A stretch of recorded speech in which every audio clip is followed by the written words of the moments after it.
Hey guys, welcome back to my channel. Hope you all are doing well. So हमारा आज का जो video है वो फोकस है आपके इंग्लिश के यूनिट 1 के पार्ट 4 के ऊपर। ठीक है, इसमें हम देखेंगे सिनोनिम्स क्या होते हैं, ठीक है, एंटोनिम्स क्या होते हैं और एब्रीविएशंस क्या होती हैं। ठीक है, तो सबसे पहले है हमारे पास सिनोनिम्स। ठीक है, सिनोनिम्स क्या होते हैं? They are different words with similar meanings and can be a part of speech. ये डिफरेंट वर्ड्स होते हैं लेकिन इनके मीनिंग सिमिलर होते हैं। ठीक है, जैसे कि आप कह सकते हैं एक वर्ड के लिए मोर देन वन मीनिंग। जैसे कि मैं कहूँ कि जैसे कंटेंट और सेटिस्फाई एक ही वर्ड है, ठीक है, उस टाइप से। एग्जाम्पल इसके देख लेते हैं।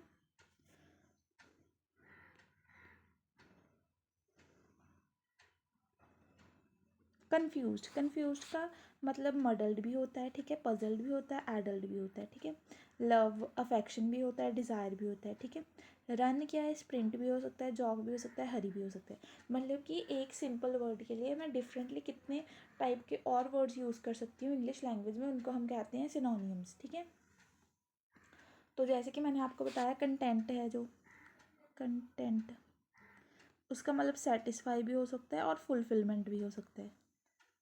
सेटिस्फाई और फुलफिलमेंट भी हो सकता है। और भी ऐसे बहुत सारे मेनी वर्ड्स हैं जो हम डेली लाइफ में भी यूज़ करते हैं जिनका मीनिंग सेम होता है। ठीक है,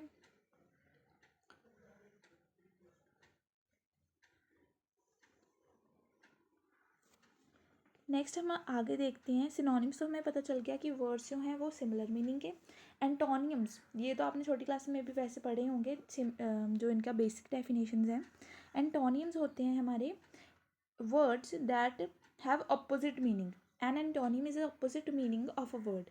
जैसे कि नैरो का क्या मतलब होता है?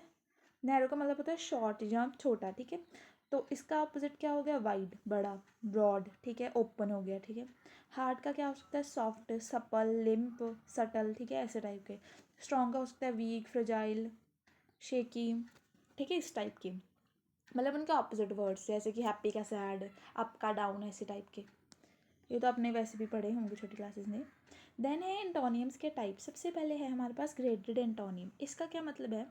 These express relationships along a continuum.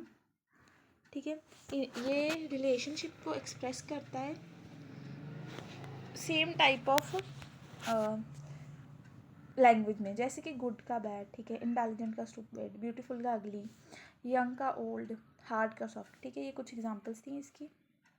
Next है कॉम्प्लीमेंट्री एडजेक्टिव्स। ये क्या होते हैं? Sorry, antonyms. ये होते हैं it represents the only two opposite possibilities and there is no middle ground or scale that is involved between the two words. ये direct two ही वर्ड्स होते हैं, इनके अलावा कोई वर्ड होता नहीं कॉम्प्लीमेंट्री वालों में। ठीक है, जैसे कि ट्रू का क्या आएगा? हमेशा फॉल्स ही आएगा। ट्रू का कुछ और एंटोनिम नहीं बनेगा। डेड का लाइव ही आएगा। ठीक है, डे का नाइट ही आएगा। डे का कुछ इवनिंग नहीं होगा। ठीक है, पास का फेल ही होगा, राइट का रॉन्ग ही होगा। ठीक है, देन है हमारे पास relational antonyms. Pairs of relational antonyms are often considered as a third type of antonym. However, they are really a subcategory of complementary antonyms. वैसे तो इनको अलग मान लिया जाता है लेकिन है ये एक टाइप की सब कैटेगरी ही।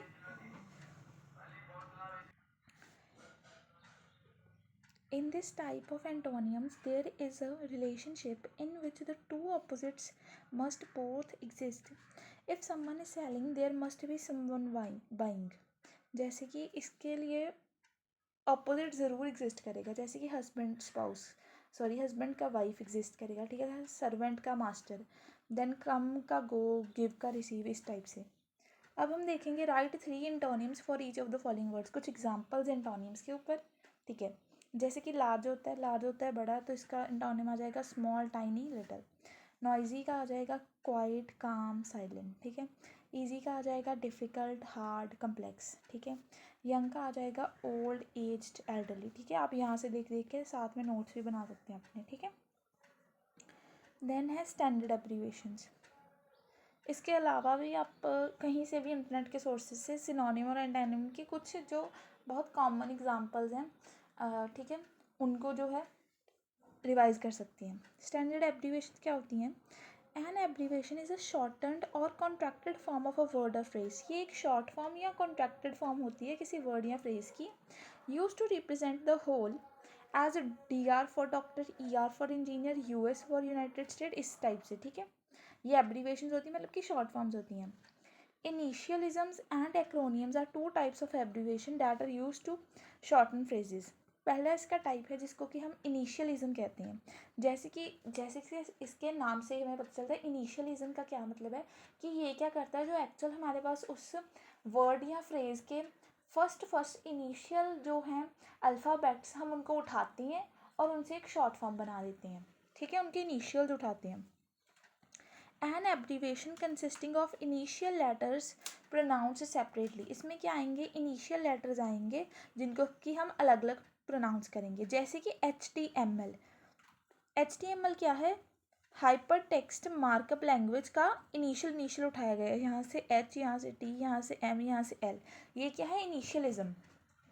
देन है IBM। इसका मतलब है इंटरनेशनल बिजनेस मशीन, ठीक है। DVD digital video disc. BTW by the way, इस टाइप से, ठीक है। ये तो स्लैंग ही होगी वैसे तो, BTW तो। देन है एक्रोनियम्स। एक्रोनियम्स कौन से होते हैं? An abbreviation formed from the initial letters of other words and pronounced as a word. जैसे कि उसमें हम अलग अलग को प्रोनाउंस कर रहे थे ना, HTML, लेकिन हमने यहाँ पर ऐसा नहीं करना, हमने यहाँ पर इकट्ठा इसको पूरा बोलना है। जैसे कि NATO, North Atlantic Treaty Organization, इसको मतलब पूरा एज ए वर्ड लेना है, लेकिन उसमें हमने एज अ लेटर उसको प्रोनाउंस करना था, HTML, ठीक है। मैं आपको एक बार दिखा भी देती हूँ, HTML, ठीक है। IBM, DVD, BTW, ठीक है। यहाँ पर हमने कैसे करना है? NATO, AIDS, ASAP, radar, OPEC, इस तरीके से, ठीक है। तो यहाँ पर देख लेते हैं, नॉर्थ अटलांटिक ट्रीटी ऑर्गेनाइजेशन, ठीक है। एड्स मतलब acquired immuno deficiency syndrome, ASAP, as soon as possible, radar, radio detecting and ranging, OPEC, Organization of the Petroleum Exporting Countries, ठीक है, इस टाइप से। अब आगे देखते हैं। हाँ, हमारे पास कुछ कॉमन जो एब्रीवेशन यूज़ होती हैं वो लिखी हुई हैं।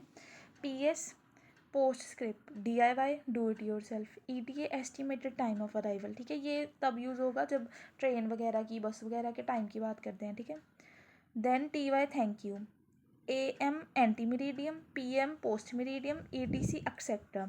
ये जो AM PM होता है ये ज़रूर आ जाता है आपके पेपर में, ये याद कर लेना, ठीक है। देन है इंग्लिश के सेंटेंस स्ट्रक्चर, ये तो हमारा नेक्स्ट टॉपिक होगा।